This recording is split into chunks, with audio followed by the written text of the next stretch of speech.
Good morning दोस्तों। आज हम 66वीं से 39वीं तक mains history question with answer कराने जा रहे हैं क्लास 8।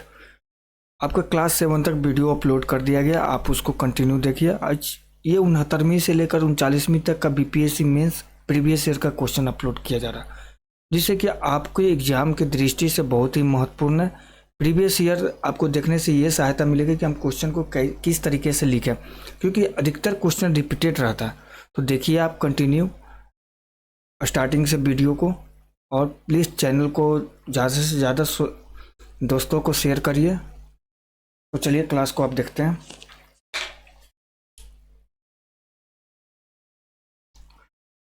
क्वेश्चन नंबर 17 तक आपका करा दिया गया है। तो आज हम क्वेश्चन 18 का देखते हैं। जवाहरलाल नेहरू की विदेश नीति के प्रमुख लक्षणों का परीक्षण कीजिए। इस 60 से 62वीं 2018 में पूछा गया था। क्वेश्चन नंबर 18, जवाहरलाल नेहरू की विदेश नीति के प्रमुख लक्षणों का परीक्षण कीजिए, और ये 60 से 62वीं में बीपीएससी 2018 में पूछा गया था। तो चलिए इसका आंसर देखते हैं। की टू आंसर, जवाहरलाल नेहरू की विदेश नीति गुट निरपेक्षता और पंचशील सिद्धांत पर आधारित इसके प्रमुख लक्षणों का वर्णन करें। उत्तर देखते हैं। 1946 में जब पहली बार भारतीयों को अपनी विदेश नीति स्वतंत्र रूप से निर्धारण करने का अवसर मिला, तो उस समय तक संसार लगभग दो गुटों में बढ़ चुका था। दोनों गुट के नेता अन्य दुर्बल शक्तियों को अपने गुट में सम्मिलित होने के लिए दबाव डाल रहे थे। 1946 में जब भारत में अंतरिम सरकार का गठन हुआ और पंडित जवाहरलाल नेहरू प्रधानमंत्री बने, तो उन्होंने अपने विदेश नीति का ब्यौरा इस प्रकार दिया था। यथासंभव हम दोनों गुटों की शक्तियों की राजनीति से, जहां दो गुटों एक दूसरे के विरुद्ध डटे हुए हैं, से दूर रहना चाहते हैं, क्योंकि संसार का दो गुटों में बंटना ही दोनों विश्व युद्ध का कारण था। आज हमारे अनुसार सिद्धांत और व्यवहार में सभी जातियों के लिए समान अवसर प्राप्त होने चाहिए। हम किसी देश पर प्रभुत्व नहीं चाहते, और न ही हम अपने लिए औरों पर कोई विशेषाधिकार चाहते हैं। नेहरू का भारतीय विदेश नीति के उद्भव और विकास में मुख्य योगदान यह था कि उन्होंने निष्पक्षता अथवा समदूरी की नीति को अपनाया तथा भारत को दोनों गुटों से दूर रखा। निष्पक्षता की नीति का मुख्य यह तत्व था कि प्रत्येक प्रश्न पर स्वतंत्रता पूर्वक निर्णय लिया जाए तथा किसी एक गुट के प्रभाव में आकर निर्णय न लिया जाए। नेहरू तथा भारत की नीति मुख्य रूप से यही रही कि शांति, निशस्त्रीकरण तथा समानता का पक्ष लिया जाए तथा अंतर्राष्ट्रीय सहयोग को महत्व दिया जाए, ताकि अंतर्राष्ट्रीय झगड़े शांतिपूर्वक सुलझाए जा सके। भारत ने अपने निष्पक्ष रुख पर अधिक बल देने के लिए मिस्र के नासिर तथा यूगोस्लाविया के टीटो के साथ मिलकर गुट निरपेक्ष की नींव रखी। इस निष्पक्ष कॉन्फ्रेंस की लोकप्रियता इतनी बढ़ी कि एक समय पर लगभग 100 देश उसके सक्रिय सदस्य थे। इसका मुख्य उद्देश्य था स्वतंत्रता, शांति, निशस्त्रीकरण, आर्थिक विकास। पंडित जवाहरलाल नेहरू के विदेश नीति के दर्शन हम भारत चीन के बीच हुए पंचशील समझौते 1954 में देख सकते हैं, जो इस प्रकार है। पहला, एक दूसरे के क्षेत्रों तथा प्रभुसत्ता का आदर करेंगे। दूसरा, अनुक्रमण की नीति अपनाएंगे। तीसरा, एक दूसरे के आंतरिक मामलों में हस्तक्षेप नहीं करेंगे। चौथा, समानता तथा आपसी लाभ पर बल देंगे। पांचवा, शांतिपूर्ण सहअस्तित्व की नीति का अनुसरण करेंगे। नेहरू द्वारा शुरू की गई ये पंचशील नीति दशकों से भारत के विदेश नीति की धुरी रही। छोटे छोटे देशों को भी बराबरी का दर्जा देने की नीति की शुरुआत नेहरू जी द्वारा की गई थी। नेहरू द्वारा शुरू की गई इस पंचशील नीति को कई अन्य देशों द्वारा अपने देश की विदेश नीति में शामिल किया गया। नेहरू की विदेश नीति के संदर्भ में ही भारत के परमाणु शस्त्र नीति भी बनाई गई। इस नीति के द्वारा भारत ही एक ऐसा परमाणु संपन्न देश है जो अपने परमाणु अस्त्र शस्त्र को सच्व पितेज नेमस की नीति द्वारा संचालित करता है, जिसे कई मौकों पर अन्य देशों द्वारा सराहना भी मिलती है। नेहरू की सबसे बड़ी असफलता संभवतः अंतर्राष्ट्रीय संबंधों में ही छिपी थी। उनकी पहली असफलता बिना सोचे समझे कश्मीर समस्या को संयुक्त राष्ट्र में ले जाना था तथा शांति स्थापित होने के पश्चात कश्मीर में जनमत संग्रह कराने का प्रस्ताव रखना भी था। इसी प्रकार भारत चीन सीमा विवाद के संदर्भ में भी समस्या का सही निर्णय न लेना भी एक बड़ी असफलता में गिना जाता है। वह भारत के लिए दो ऐसी समस्या छोड़ गए जिन्हें सुलझाना कठिन है। इस प्रकार यदि हम नेहरू के विदेश नीति का मूल्यांकन करना हो तो यह नकारात्मक सकारात्मक दोनों होते हुए भी कश्मीर और चीन नीति को छोड़ दें तो भारत के लिए एक मील का पत्थर साबित हुआ। उनकी भारत रूस मैत्री नीति आज भी देश को सबलता प्रदान कर रहा है।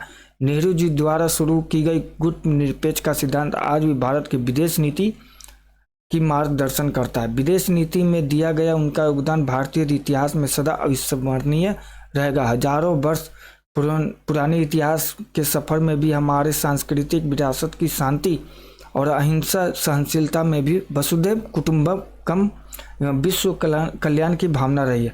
साधन और साध्य दोनों की पवित्रता में विश्वास ही हमारे विदेश नीति की नींव रही है।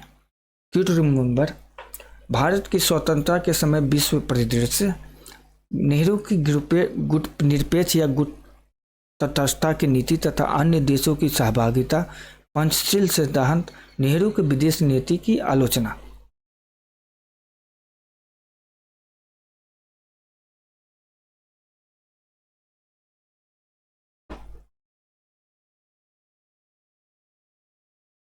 क्वेश्चन नंबर 19 देखते हैं। किसान विद्रोह के लिए चंपारण सत्याग्रह के महत्व को स्पष्ट कीजिए। 56 से 59वीं बीपीएससी 2016 में पूछा गया। क्वेश्चन नंबर 19 किसान विद्रोहों के लिए चंपारण सत्याग्रह के महत्व को स्पष्ट कीजिए। 56 से 59वीं बीपीएससी 2016 में पूछा गया। की टू रिमेंबर, चंपारण सत्याग्रह अन्य किसान आंदोलन का पथ प्रदर्शक था। इसे स्पष्ट करते हुए उन बिंदुओं की चर्चा करें। उत्तर, 19वीं शताब्दी के उत्तरार्ध और 20वीं सदी के पूर्वार्ध में अपनी दयनीय स्थिति से क्षुब्ध होकर किसानों ने अनेकों बार विद्रोह एवं आंदोलन किए। इनमें बिहार के चंपारण सत्याग्रह का स्थान सर्वोपरि है। कई मामलों में चंपारण सत्याग्रह अन्य किसान आंदोलनों के लिए पथ प्रदर्शक बना। चंपारण सत्याग्रह में कई बातें पहली बार हुई, जैसे गांधी जी द्वारा भारत में पहला सत्याग्रह का प्रयोग। दूसरा, किसान समस्या को लेकर किए गए आंदोलन में राष्ट्रीय स्तर के नेता की भागीदारी। तीसरा, किसान मुद्दे को राष्ट्रीय स्तर पर उठाया जाना आदि। अगर चंपारण सत्याग्रह को आंदोलन के विभिन्न तत्वों को भी देखा जाए तो कई महत्वपूर्ण बिंदु उभर कर आते हैं। जैसे पहला, उद्देश्य के स्तर पर स्पष्टता। इस आंदोलन में किसानों को शोषण से मुक्ति के मुद्दे को बिना किसी लाग लपेट के उठाया गया। इससे प्रेरित होकर आगे के आंदोलन में उद्देश्यों की स्पष्टता दिखी। उदाहरण के लिए असहयोग आंदोलन में स्वराज की प्राप्ति, सविनय अवज्ञा आंदोलन में पूर्ण स्वराज की मांग, भारत छोड़ो आंदोलन में अंग्रेजों भारत छोड़ो आदि। दूसरा, इसने नेतृत्व के स्तर पर गांधी जी की व्यापक स्वाधिकारता को सुनिश्चित किया। एक लंबे समय से नरम पंथ और गर्म पंथ का जो संघर्ष चल रहा था वो गांधी जी के आने के बाद समाप्त होता दिखता है। शांतिवादी तरीकों में गांधी जी जहां नरमपंथी थे वहीं कानून तोड़ने की निर्भीकता में गर्मपंथी भी थे। तीसरा, संगठन के स्तर पर कांग्रेस ने एक प्रकार से पहली बार किसान मुद्दों के प्रति स्पष्ट रुख अपनाया, क्योंकि लखनऊ अधिवेशन में ब्रज किशोर प्रसाद के प्रस्ताव पर सहमति बनी। चौथा, विचारधारा के स्तर पर सत्याग्रह एवं हिंसा के सफल प्रयोग ने आगे आंदोलनों के लिए आधार तैयार किया।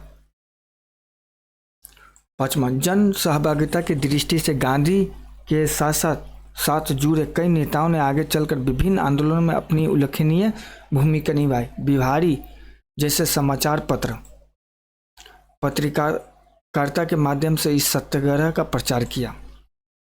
छठा, उपलब्धि की दृष्टि से यद्यपि 1/4 लगान को ही कम किया गया, फिर भी तत्कालीन संदर्भों में यह बड़ी बात थी।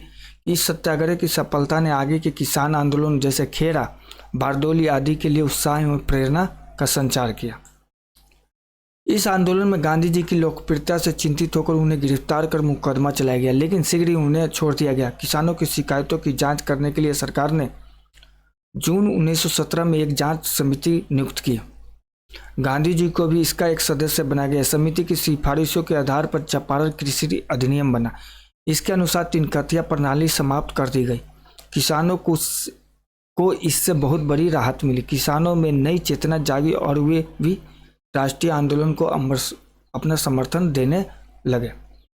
कुल मिलाकर यह कहा जा सकता है कि चंपारण सत्याग्रह बाद में होने वाले कई गांधीवादी आंदोलनों का श्री गणेश था, जिसका प्रतिफल बाद के कई किसान आंदोलनों में देखने को मिलता है। की टू रिमेंबर, महत्व की दृष्टि से अन्य किसान आंदोलनों का पथ प्रदर्शक बना।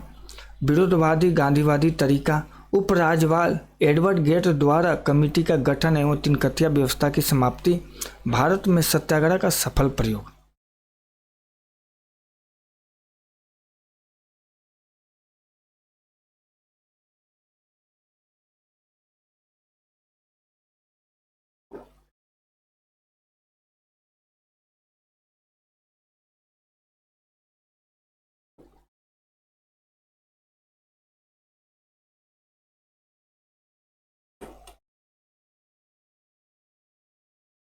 क्वेश्चन नंबर 20 देखते हैं। राष्ट्रवाद को परिभाषित कीजिए। रविन्द्रनाथ टैगोर ने इसे किस प्रकार परिभाषित किया? 56 से 59वीं बीपीएससी 2016 में पूछा गया।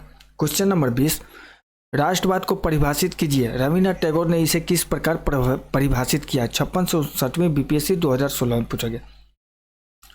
की टू आंसर, राष्ट्रवाद क्या है? रविन्द्रनाथ टैगोर के राष्ट्रवाद संबंधी आदर्शों की चर्चा कीजिए।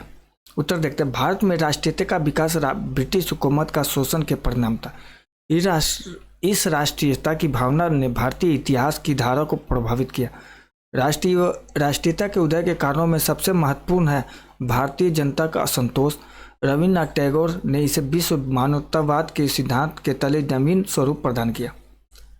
राष्ट्रीयता एक चेतना के रूप में, क्योंकि यह संपूर्ण राष्ट्र को एक करने का कारगर उपाय है। समकालीन परिवेश में अंग्रेजों की विभेदकारी एवं शीर्षक नीतियों के कारण उपेक्षित जनसमूह का आंतरिक चेतना, जिसे पाश्चात्य शिक्षा प्राप्त विद्वानों ने सैद्धांतिक रूप देकर नई चेतना दी। इससे सामान्य उपेक्षित वर्ग को फायदा हुआ, परंतु संभ्रांत वर्गों में इस नवीन चेतना के कारण खलबलाहट बढ़ी। ये चेतना कोई अकस्मात उठ खड़ी नहीं हो गई, बल्कि अंग्रेजी नीतियां भी इसकी सहायक रहे। प्रशासनिक एकीकरण, रेल डाक तार सेवा ने संपूर्ण भारत को विचारधारा के तौर पर एक कर दिया। देश के एक हिस्से से दूसरे हिस्से में व्यावसायिक आदान प्रदान के फलस्वरूप विचारों का आदान प्रदान हुआ तथा संयोगवश आर्थिक एकता भी स्थापित हुई। ऐसे में अंग्रेजी शिक्षा पाश्चात्य विचारधारा ने भारतीयों की मानसिकता जड़ता समाप्त कर उन्हें तर्क संगत विवेकपूर्ण राजनीतिक दृष्टिकोण अपनाने का अवसर प्रदान किया। भारतीय भी अब स्वतंत्रता, समता, प्रतिनिधित्व जैसे सिद्धांतों को समझने लगे। इस तरह मिल्टन, शैली, वोल्टेयर, रूस और सदृश विद्वानों के दर्शन एवं क्रांतिकारी कार्यों से प्रभावित हुए। राजनीतिक चेतना का संचालन करने में प्रेस तथा साहित्य का महत्व कम नहीं रहा। वे प्रोफेसर बिपिन चंद्र का मानना है कि इसी प्रेस के कारण राष्ट्रवादी विचारधारा तथा आधुनिक सामाजिक आर्थिक विचारों का संचालन हुआ और अखिल भारतीय चेतना का सृजन हुआ। 19वीं सदी के सामाजिक धार्मिक आंदोलन ने राष्ट्रीयता की भावना विकसित करने में उल्लेखनीय कार्य किया। ब्रह्म समाज, आर्य समाज, प्रार्थना समाज आदि ने लोगों में स्वदेश प्रेम की भावना जागृत की। रविन्द्रनाथ टैगोर का आगमन राष्ट्रीयता के विकास में महत्वपूर्ण घटना है। टैगोर का आध्यात्मिक मानववाद, टैगोर को मानव एकता में पूर्ण विश्वास था। वे सृष्टि को एक सामवेव मानते हैं जिससे सभी मनुष्य अंग है। टैगोर की मान्यता है कि सभी मनुष्य अनंत विश्वात्मा की कृति है जो स्वयं को सुख दुख के माध्यम से पूर्णतः प्रभावित करते हैं। राष्ट्रवाद एवं देशभक्ति, रविन्द्रनाथ थे शुद्धतः राष्ट्रवादी थे, किंतु उनका राष्ट्रवाद संकीर्ण नहीं था और न राष्ट्र का उग्रवाद ही उन्हें स्वीकृत था। उन्हें इस बात से बेहद दुख होता था कि यूरोप के विभिन्न राष्ट्रों द्वारा एशिया और अफ्रीका के लोगों को गुलाम बना दिया गया। जालियाबाग कांड से उन्हें मर्मांतक पीड़ा हुई और उन्होंने विदेशी सम्मान सर की उपाधि का परित्याग कर दिया। उनका देश प्रेम और उनकी राष्ट्रवादिता उच्च कोटि की थी, जिसमें गांभीर्यपन था, छिछलापन नहीं। किंतु उग्र राष्ट्रवादिता को वे कतई पसंद नहीं करते थे। अंतर्राष्ट्रीयता, टैगोर की दृष्टि विश्व एकता की अनुभूति से अनुप्रमाणित थी। उनका मंतव्य था कि राष्ट्रीयता के कारण विश्व प्रेम विकसित नहीं हो पाता। उन्होंने वसुधैव कुटुंबकम का समर्थन किया और भारत तथा विश्व की समस्याओं के समाधान के लिए उन्होंने अंतर्राष्ट्रीयवाद की धारणा को प्रतिपादित किया। वे समुचे विश्व के एक राष्ट्र की डोर में बांधना चाहते थे। उन्होंने लिखा है कि अब हम यह जानने लगे हैं कि हमारी समस्या विश्वव्यापी है तथा संसार का कोई भी राष्ट्र दूसरे से पृथक रहकर अपना कल्याण ही नहीं कर सकता। या तो हम सब सुरक्षित रहेंगे या साथ साथ ही विनाश के गर्त में आ गिरेंगे। उनकी विचारधारा अंतर्राष्ट्रीय होनी चाहिए। इस प्रकार रविन्द्रनाथ टैगोर ने विश्व मानववाद एवं अंतर्राष्ट्रीयता के विचारधारा को प्रसार देकर राष्ट्रवाद के दायरे को बढ़ाया। इसमें कोई आश्चर्य नहीं है कि गांधी जी के अहिंसा के सिद्धांत पर भी टैगोर के मानवीय और गैर उग्र राष्ट्रवाद के सिद्धांत का प्रभाव पड़ा। रविन्द्रनाथ जी राष्ट्रवाद के दायरे को बढ़ाने हेतु सदैव ही चिर स्मरणीय रहे। की टू रिमेंबर, राष्ट्रवाद ब्रिटिश हुकूमत के शोषण का परिणाम और नव चेतना के रूप में टैगोर के राष्ट्रवाद को परिभाषित करने वाले कारक आध्यात्मिक मानववाद, देशभक्ति और अंतर्राष्ट्रीयता।